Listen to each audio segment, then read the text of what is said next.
What'd you make of the final 8-23, holding them to 5 points and just a frenetic finish down the stretch? Yeah, that was we finally strung some stops together. Our defense was poor most of the night, and we were playing so much in transition defensively because of all the turnovers, but we buckled down. I thought Al Horford was incredible at both ends of the floor, and he kind of took over that game. A lot of guys made big plays, but yeah, we were probably due for one of those. You know, it seems like we've lost 4 or 5 of those this year, and I'm not sure we really deserved it, but we'll take it. At the end of the game, Brandon Bajensky gets that stop on Cam Spencer, shows a lot of emotion. Just what does it mean for you as a coach to see him show that kind of fire on the defensive side of the ball? It's great. You know, we were kind of begging for some emotion the first 3 quarters. You know, we just were dead in the water, and there was no fire, no energy, and you know, the coaches were trying to get everybody going, and sometimes it just takes a spark. And I thought Al was great. I thought, you know, Quentin Post came in for 5 minutes and did a really good job after not being in the game.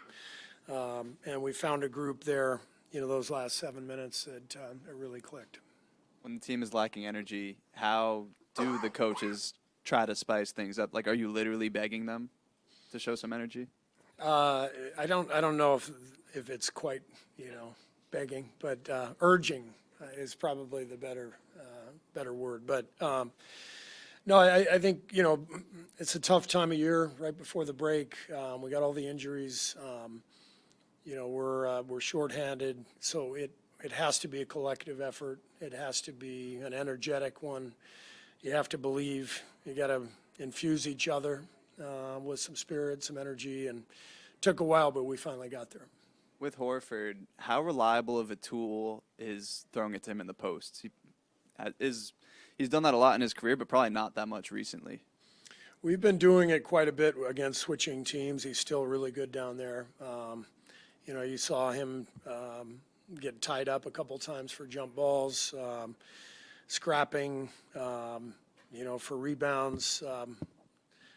I walked in there, he had like claw marks all over his arms and neck, and it was a physical battle for him with all those guys harassing him in the post and in the paint. But like I said, he was the key to the game. You know, 16 points, 9 boards, 6 assists, no turnovers, and a plus 24. Yeah, it was Al's night. What went into picking that 5 that closed the game on that 11-0 run? Well, once you get a couple stops and you can feel the energy, you just stay with it. And so we had to get Melt out for a couple of minutes just with his minutes restriction, but just felt like that group was going well defensively, and we just stayed with him.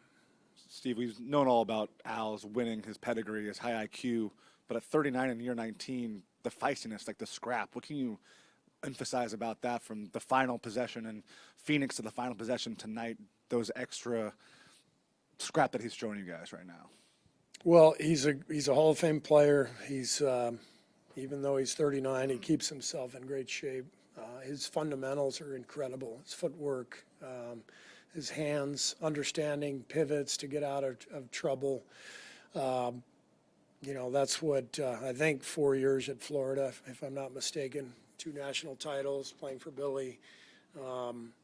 He came into the league ready, and then you add 19 years on top of that. You know, all that experience. He's seen it all. He's a great player, and we're lucky to have him. Thanks.